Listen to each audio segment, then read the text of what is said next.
Hello friends, नमस्कार and welcome to समाधान। साथियों, उम्मीद करते हैं कि आप सब अच्छे होंगे और साथ ही साथ आपकी स्टडी भी अच्छे से चल रही होगी। झारखंड कर्मचारी चयन आयोग के द्वारा आपको पता होगा कि combined graduate level examination conduct कराया गया था और एग्जामिनेशन में देखेंगे तो छात्रों ने आरोप लगाया है कि यहाँ पे पेपर लीक हुई है, धांधली हुई है एग्जामिनेशंस में और बड़े लेवल पर छात्र चीटिंग किए हैं, तो एग्ज़ाम कैंसिल होना चाहिए। और कल ही महा आंदोलन किया गया छात्रों के द्वारा और आयोग के कार्यालय में भी जाकर के उन्होंने प्रूफ अपना दिया, जो भी उनके पास एविडेंस था पेपर लीक को लेकर के। और उनकी एक ही मांग है कि एग्ज़ाम को कैंसिल किया जाए और फिर फेयर तरीके से एग्ज़ाम हो। हालांकि इस पे कई छात्रों का राय अलग अलग हो सकता है, कुछ छात्र इसके पक्ष में होंगे तो कुछ छात्रों का कहना है कि नहीं, पेपर लीक नहीं हुआ है। तो आगे हम लोग इसमें देखेंगे जो न्यू ऑफिशियल नोटिस जारी किया गया है और पेपर लीक में ये एक नया मोड़ आ गया है अब। तो क्या पेपर कैंसिल होगा या नहीं होगा, सारा अपडेट यहाँ से आपका क्लियर होने वाला है।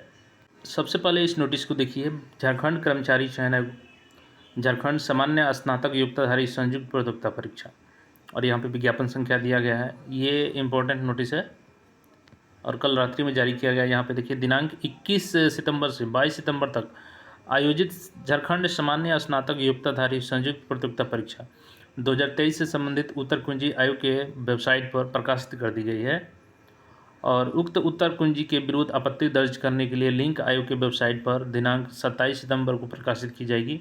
लिंक के माध्यम से अभ्यर्थी 27 सितंबर से 30 सितंबर तक ऑनलाइन आपत्ति दर्ज कर सकते हैं। सभी पत्रों की उत्तर कुंजी के विरुद्ध ऑनलाइन आपत्ति दर्ज करने के लिए मात्र एक अवसर दिया जाएगा, यानी एक ही बार आप आंसर के विरुद्ध आपत्ति दर्ज कर सकते हैं। अगर आपको लगता है कि आयोग ने आंसर गलत दिया है तो आप उसके प्रूफ देंगे और वहाँ पे सबमिट करेंगे। आपत्ति के साथ संदर्भ समर्पित करना अनिवार्य है, यानी आपको प्रूफ देना होगा। संदर्भ के रूप में मानक पुस्तक के संबंधित पन्ने ही स्वीकार किए जाएंगे, यानी स्टैंडर्ड बुक्स। तो स्टैंडर्ड बुक्स में कौन आते हैं, तो टेक्स्ट बुक हो गया, एनसीईआरटी हो गया, इसका ही प्रूफ आपको मान्य होगा। सामान्य गणित एवं मानसिक क्षमता जांच के अतिरिक्त अन्य विषयों में हस्तलिखित संदर्भ स्वीकार नहीं किए जाएंगे। और चूंकि गणित और मानसिक रीजनिंग ये सॉल्विंग प्रश्न है, तो इसमें आप हैंड रिटन सॉल्यूशन भी दे सकते हैं। बाकी विषय में आपको बुक रेफरेंस ही देना होगा। और यहाँ पर देखिएगा, तो उक्त तिथि के पश्चात अन्य माध्यम से प्राप्त आपत्तियों पर स्वीकार नहीं किया जाएगा। अब देखिए, यहाँ पे आयोग ने खेला कर दिया है और खेला कुछ इस तरीके का हुआ है कि कल जब छात्र आयोग के पास गए अध्यक्ष महोदय को, उन लोगों ने अपना एविडेंस सौंप दिया कि ये पेपर लीक से संबंधित, चीटिंग से संबंधित ये एविडेंस है।